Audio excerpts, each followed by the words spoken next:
이, 건 보수 야당이죠. 예? 보수 야당이라고. 아, 뭐, 꼭 그렇게는 볼 수 없습니다. 왜냐하면, 출발은 보수 야당으로 출발했지만, 이를테면 이제, 민주당의 뿌리가 한민당 아니겠어요? 한민당은 명확하게 보수 야당이죠. 아주 보수 정당이죠. 지주 정당이고, 매우 수구 정당입니다. 그리고 뭐, 그것 때문에 뭐, 굉장히, 뭐, 60년대 말까지 사쿠라 정당이었지 않습니까? 뭐, 그 뒤에도 뭐, 그게 완전히 사라진 것은 아니지만, 소위 60년대 말부터 70년대 이렇게 또 80년대 거치면서, 소위 그 DJ와 YS라는 소위 그 상당히 그 걸출한 탁월한 리더십을 매개로 해서 민주당이 체질 변화를 상당히 한 겁니다. 그래서 보수 야당에서 일종의 이제 리버럴 정당, 반독재 민주 리버럴 정당으로 이렇게 체질 변화, 탈바꿈을 했기 때문에 소위 보수 야당이다. 뭐 한민당이나 뭐 그게 그거고 뭐 또 뭐 새누리당이나 민주당이나 뭐 그렇게 물론 뭐 이렇게 진보 정당 하시는 분들은 좀 그렇게 한 묶음으로 이렇게 이제 묶을 뭐 전략적 필요가 있을 수도 있습니다만은 뭐 저는 뭐 그렇게 봅니다. 아무튼 그 제가 이제 던진 과연 서민정당인가 대중정당인가 혹은 민주주의 정당인가라고 했을 때 상당 정도 이제 부정적이다라는 것이고, 일단 민주당은 사실 민주당을 보면 사실 밑에 이 풀뿌리가 거의 없지 않습니까? 풀뿌리가 제대로 된 풀뿌리가 뭐 당원이라고 해봤자 뭐 페이퍼 당원에 선거 때마다 뭐 이렇게 일시적으로 동원되는 뭐 그런 어떤 뭐 그런 정당. 그러니까 그건 뭐냐면은 일종의 이제 정치학적 용어로 명사정당이라고 해요. 명사정당. 그러니까 어떤 그 명사들을 중심으로 해서 위에 엘리트를 중심으로 해서 움직이는 뭐 그런 정당. 뭐 사실 이제 한민당이 역사적으로 굉장히 전형적인 명사정당이죠. 사실 그것보다는 민주당이 훨씬 나아졌지만 이제 명사정당이라는 그게 이제 이번 대선에서 확연히 드러난 게 뭐냐면은 이번 대선에서 50대 현상이 있었잖아요. 50대 현상. 이 50대 현상이 전혀 뭐냐면은 이 신호가 감지가 민주당의 그 어떤 당의 이 타워 위로 전혀 그 50대의 징후가 이상하다라는 게 전혀 감지가 안 돼요. 즉 풀뿌리 신호 체계가 전혀 작동을 하지 않아요. 새누리당만 해도 풀뿌리 신호 체계가 상당 정도 작동을 해요. 이를테면 그 경제민주화 뭐 이런 게 이제 이슈화되면서 사실 자영업자들이 굉장히 이제 어떤 그 보수로부터 이탈할 수 있는 조짐들이 상당히 있었지 않습니까? 그때 새누리당이 굉장히 이제 이 풀뿌리 신호 체계가 상당히 많이 작동을 했어요. 그래서 일종의 이제 새누리당이 상당히 기민하게 유통법이나 상생법 논의들을 계속 했던 겁니다. 근데 어쨌든 대선 말에 새누리당이 박근혜 후보 쪽이 그 소위 유통법 이걸 이제 거의 보이콧을 하는데 이걸 그냥 민주당은 눈 뜨고 그냥 이렇게 그냥 그 방관하고 흘려보내는 굉장히 이건 폭발성이 강한 이슈였음에도 불구하고 그러니까 지난 대선에서 어떤 소위 이 서민들의 삶에 국민들의 삶에 굉장히 중요한 영향을 미치는 그런 어떤 문제들을 이슈화 시켜낸 게 하나도 없어요. 무상급식 이후에. 무상급식도 민주당이 한 게 아니죠, 사실.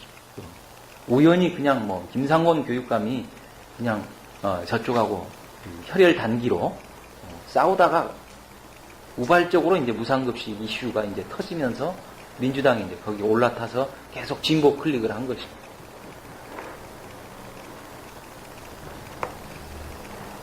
그 다음에 뭐, 뭡니까. 민주당의 문제.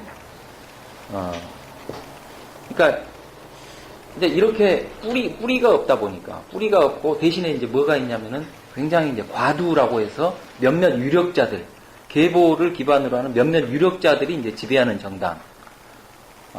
그러니까, 선거 때마다 외부에서 시민사회에서 무슨 전문가 풀에서 뭐 이렇게 수혈을 하잖아요. 그러니까 굉장히 제가 봐도 비교적 좋은 사람들이 많이 들어갑니다. 근데 좋은 사람들이 들어가는데 이게 뭐냐면 다 뭐냐면은 탱자가 돼버려요. 탱자가. 예. 그러니까 귤이 뭐 회수를 건너면 탱자가 돼버린다. 좋은 사람들도 민주당에만 들어가면 탱자가 된다. 이게 왜 그렇게 되느냐? 들어가서 이 대중을 보고 서민을 보고 민심을 보고 정치를 하는 게 아니라 이 계보, 이 과도적 어떤 실력자들, 이 사람들 위에만 보고 정치를 하니까 소위 이 서민의 문제가 제대로 나올 수가 없고 또 그 사람들, 좋은 사람들도 가면은 그냥 다 이렇게 탱자가 될 수밖에 없는 뭐 그런 구조다. 바로 그런 구조가 소위 뭐 혁신과 변화의 동력들을 계속 억압해 왔다. 뭐 이렇게 볼 수가 있는 겁니다. 다른 뭐 이념과 가치가 부재한 정당이고 창조적 파괴에 도전할 수 있는 당의 리더십이 소멸된 뭐 정당이고 다 그게 이제 다 연결되어 있는 문제라고 볼 수 있습니다. 자, 그렇다면은 민주당이 아닌 진보 정당은 어떤가? 사실 뭐 똑같죠. 뭐 진보 정당은 뭐 노동자, 민중의 정당을 표방하고 있지만 사실 진보 정당을 지지하는 가장 핵심적인 주력이 화이트 칼라, 일부 이제 조직된 상층 노동자, 이 사람들 외에 다수 어떤 노동이나 서민의 기반은 없는 거 아니에요. 근데 거기에다가 또 뭐 진보 정당들 내부의 이 세력 다툼, 정파 다툼으로 해서 뭐 사실 저는 뭐 회생이 거의 불가능한 수준으로 전락했다. 뭐 이렇게 봅니다. 거의 뭐 자멸했다고 볼 수 있죠. 자, 그러니까 민주당이든 좌파적인 진보 정당들이건 일종의 그 서민들의 문제, 소위 그 다수 어떤 국민들의 어떤 그 사회적 기본권의 문제, 이 사회적인 문제, 경제적인 문제, 이런 문제들을 제대로 다루고 그것을 대표할 수 있는 이런 구조가 전혀 안 돼 있다. 이게 이번 대선에서 가장 치명적인 이 패배를 불러온 가장 핵심적인 원인이었다. 자, 이 문제를 바꾸는 게 결국은 혁신이다. 자, 다시 정리해 보면은, 그러니까 87년 체제라고 하는 우리 사회의 그 어떤 그 정치적 패러다임, 정치 질서, 정치 체제를 바꾸는 게 이제 정치 쇄신의 가장 근본적이고 궁극적인 목적인데, 자, 이걸 해나가려면은 뭐 그걸 끌고 나갈 수 있는 정치 주체가 정립이 있어야 되는데, 보수라는 세력은 기존의 질서를 가급적이 뭐 현상 유지하는 게 목적이고, 진보는 그것들을 변화시키는 게 목적 아니겠습니까? 좀 단순하게 이야기해서. 근데 그것을 변화시켜야 되는 그런 어떤 입장에 서 있는 민주진보 진영, 뭐 민주당, 진보정당, 이게 이제 굉장히 뭐냐면은 매우 심각한 내적 문제를 가지고 있다. 이 내적 문제를 풀지 않으면 결국은 정치체제의 문제에 다가갈 수가, 정치체제의 어떤 개혁, 우리 사회의 정치 패러다임의 어떤 전환이라는 이런 문제에 다가갈 수가 없게 돼 있는 뭐 구조다. 뭐 그렇게 정리를 할 수가 있겠습니다. 바로 이제 기존의 보수든 진보든 어떤 세력이든 그런 어떤 우리 사회의 어떤 그 정치 체제의 그런 문제들을 넘어설 수 있는 준비가 안 돼 있고 굉장히 심각한 내적 문제를 매우 무슨 그 고질병처럼 가지고 있는 상황이기 때문에 바로 그런 상황에서 안철수 현상이라는 게 나온 거 아니겠습니까? 그리고 뭐 안철수 씨가 새정치라고 했을 때 그게 순식간에 그 대선판에서 굉장히 중요한 그 핵심적인 이슈, 화두로 부상할 수 있었던 것이다. 즉 이유가 있었던 것이다. 저는 뭐 그렇게 봅니다. 자, 근데 뭐 안철수 현상이 나타나고 또 안철수 씨가 소위 이제 무소속 예비 후보로 이제 출마해서 상당 기간 캠페인을 벌이고 새정치를 이제 화두로 던졌는데 안철수 진영 역시도 새정치를 제대로 이슈화 시키고 그 새정치에 대한 정치적 열망들을 조직하는데 사실 실패했다라고 우리가 이야기를 할 수 있는 것이겠죠. 왜 실패했느냐? 저는 뭐 몇 가지로 정리를 나눠드린 발제문에 했습니다만, 첫 번째, 제가 아까 이야기했을 때 정치 혁신의 가장 근본적이고 궁극적인 문제는 87년 체제, 우리 사회의 어떤 정치적 패러다임을 바꾸는 문제, 정치 체제를 전환시키는 매우 근본적인 문제다라는 것들을 말씀을 드렸잖아요. 근데 안철수 씨가 던진 새정치라는 중요한 총론적 화두를 던졌음에도 불구하고 실제 그 내용으로 가보면은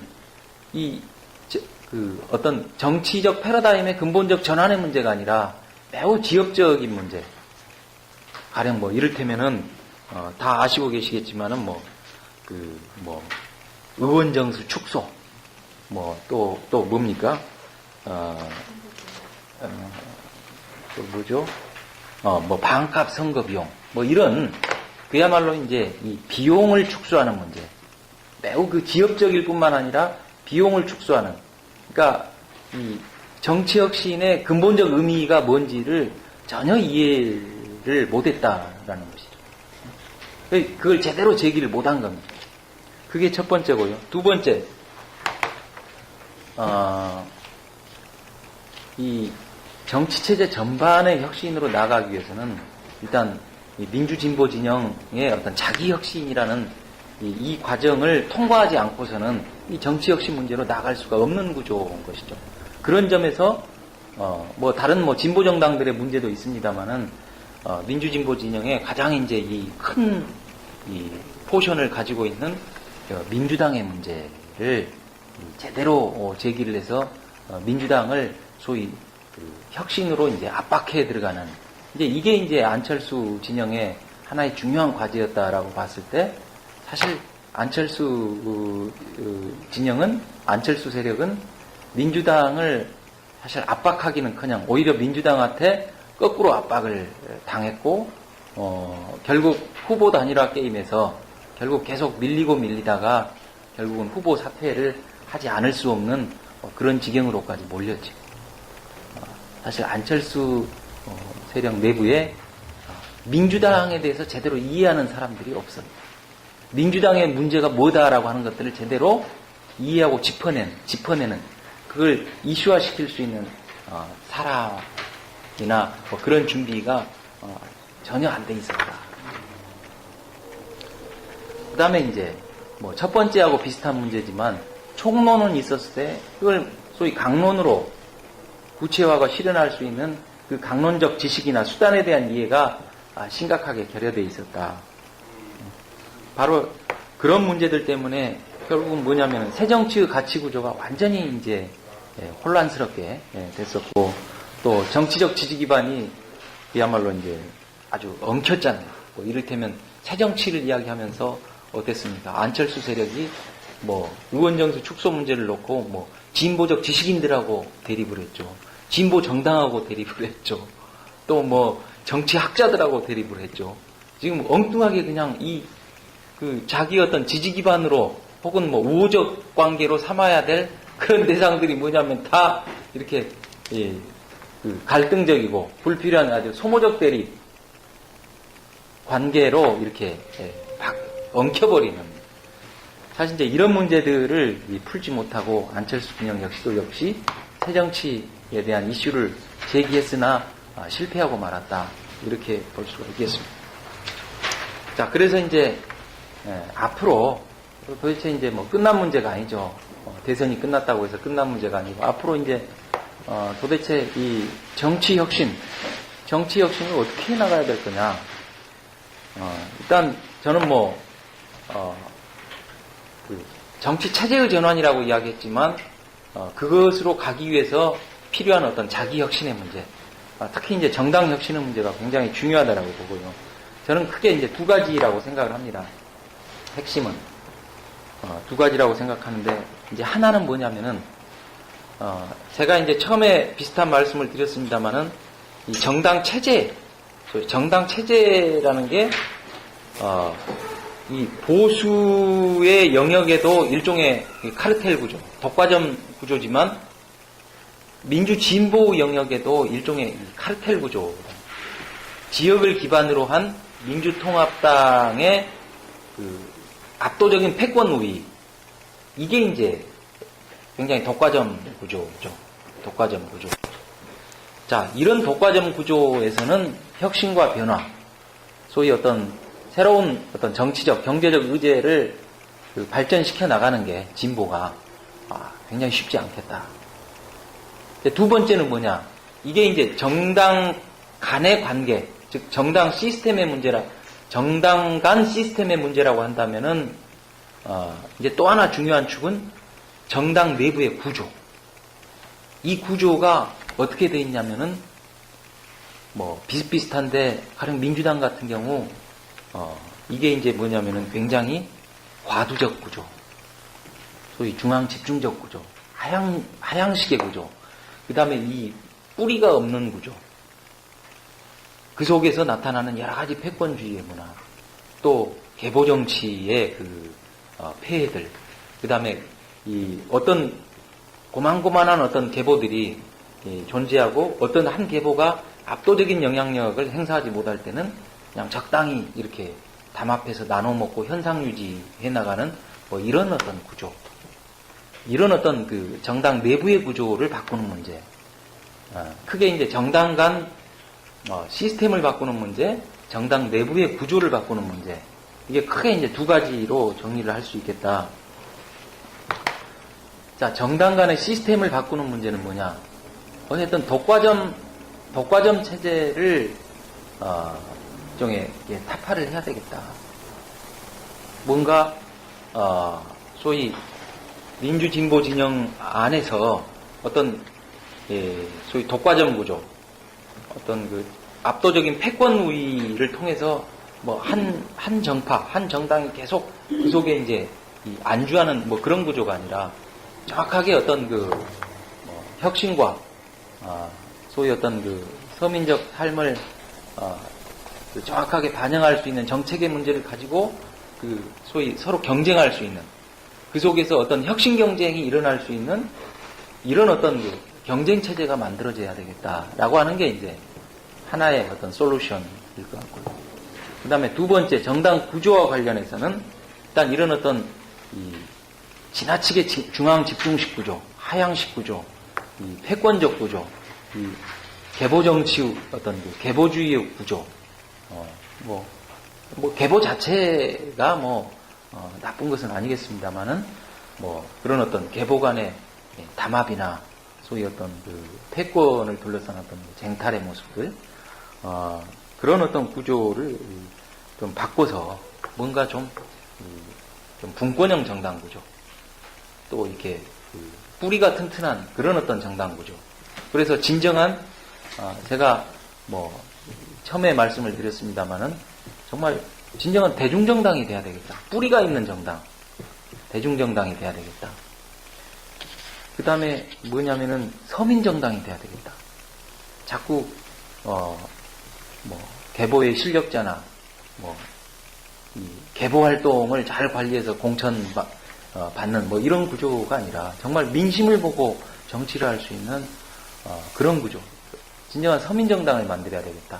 일단 민주주의 정당을, 그런 패권 정당이 아니라 민주주의 정당을 만들어야 되겠다. 이게 이제 두 번째 솔루션 것 같습니다. 뭐 그래서 일단 뭐 시간이 상당히 흘렀기 때문에요. 일단 마무리를 하고 그 다음에 이제 뭐 질의응답 혹은 토론을 하든지 하는 순서로 가도록 하겠습니다. 그래서 최근에 뭐 신당 이야기 나오는데 뭐 솔직히 이제 제 개인적인 소견은 신당은 아마 불가피할 듯 싶다라는 게 이제 제 소견.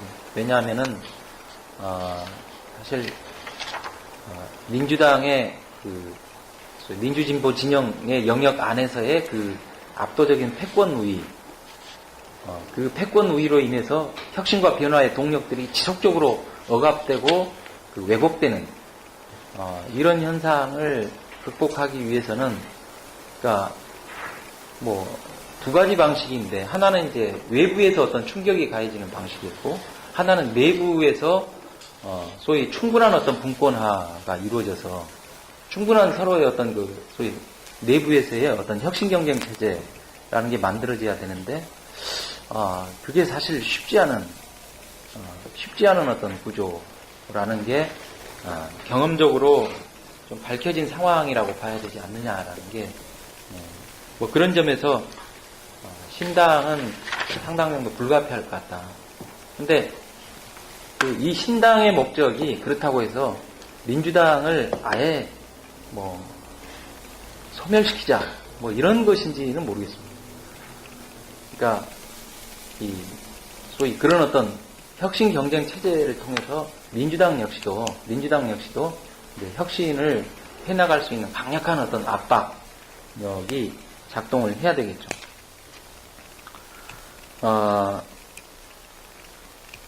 그래서 소위 어떤 민주당 블록과 비민주당 블록이 소위 선순환적으로 소위 혁신 경쟁하는 그런 어떤 그 정당 구도, 소위 경쟁 체제, 이게 이제 민주당이나 비민주당이나 서로 뭐 좀 선순환적인 그런 작동을 할 수 있는 구조가 아니냐라는 거고요.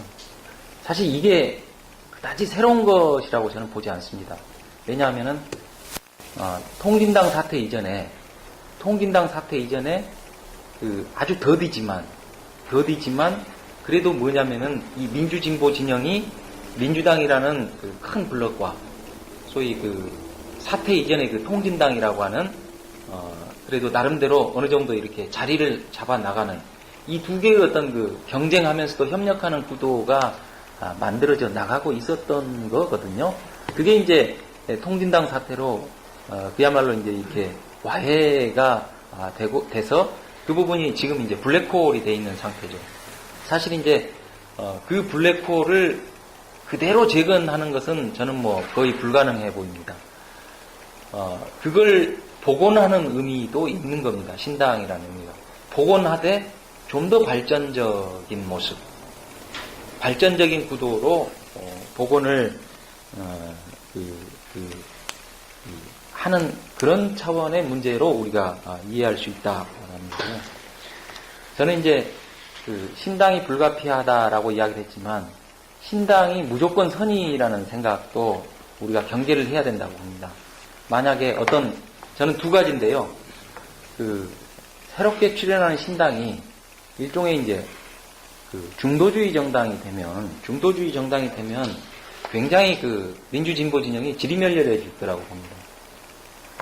왜냐하면은 그 빅사이즈의 민주당, 그야말로 그 미디엄 사이즈의 신당, 그야말로 이제 스몰 사이즈의 그 분산되어 있는 진보 정당. 이런 식은 뭐냐면은 그 또 하나의, 그러니까 이게 혁신을 위해서 서로 치열하게 경쟁하는 그런 시스템이 아니고 뭐 일정한 영역들을 서로 이제 할거하는 시스템이 될 것이기 때문에 이것 또한 하나의 크게 보면은 이 다막구조가 됩니다.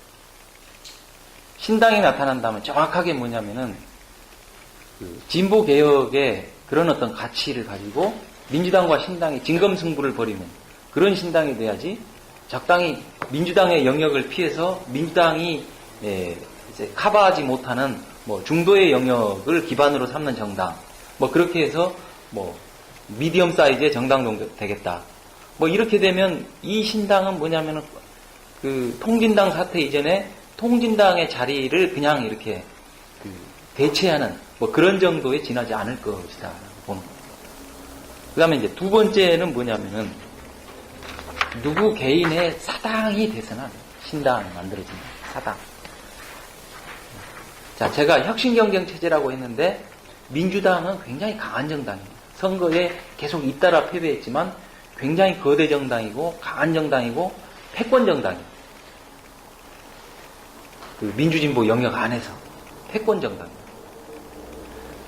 자, 혁신경쟁체제가 그렇게 해서 민주당에 제대로 된 혁신 압력을 집어넣기 위해서라도 이 비민주 블록이 충분하게 강하고 튼튼하고 경쟁력이 있어야 되는데 이를테면 비민주 블록이 뭐 안철수 세력, 뭐 무슨 진보 정당들, 뭐 또 누구, 뭐 이런 식으로 산계돼 있어가지고서는 이게 혁신 경쟁 체제를 만들기 쉽지 않더라고요.